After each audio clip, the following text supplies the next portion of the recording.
శుభప్రదం జయప్రదం. TDP MLA వసంత కృష్ణ ప్రసాద్ పై ఎన్టీఆర్ జిల్లా మైలవరం వైఎస్ఆర్సీపీ నేతలు ఆగ్రహం వ్యక్తం చేశారు. ఫేక్ స్క్రీన్ షాట్లతో మాజీ మంత్రి జోగి రమేష్ పై బురద జల్లుతున్నారని ఫైర్ అయ్యారు. నకిలీ మద్యం గుట్టు బయటపెట్టినందుకు తప్పుడు ప్రచారం చేస్తున్నారని ఆరోపించారు. టీడీపీ ఎమ్మెల్యే వసంత కృష్ణ ప్రసాద్ కట్టు కథలతో కల్తీ ప్రచారం చేస్తున్నారని విమర్శించారు.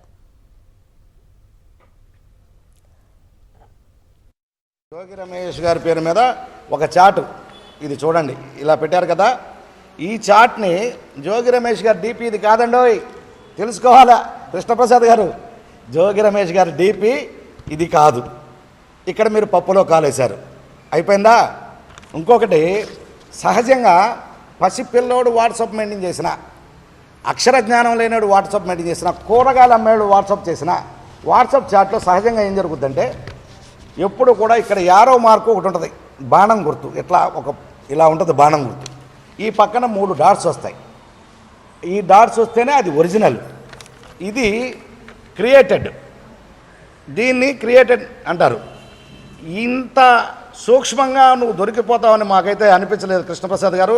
ఎందుకంటే నీకు సహజంగానే కంగారు ఎక్కువ ఏంటి, పింగర కంగారుతో ఏదేదో మసిపూసి మారేడుగా చేశారు. ఎందుకంటే మిమ్మల్ని మీరు కాపాడుకోవాలి కదా, అందుకోసం ఈ పని.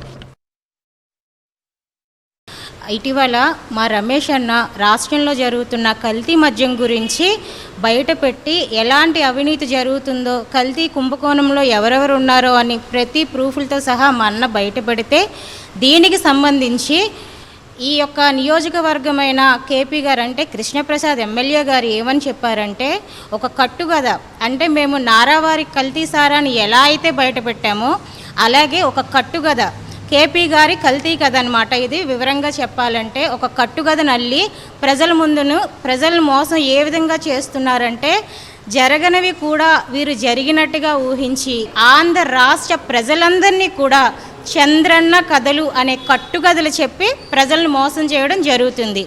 ఎలా అంటే కల్తీ సారా వెలుగులోకి తీసుకొచ్చింది మా రమేష్ అన్న అయితే, దానికి మూలం మా రమేష్ అన్న అని చెప్పి కల్తీ మాటలు కల్పించి చెప్తున్నారు కేపీ గారు.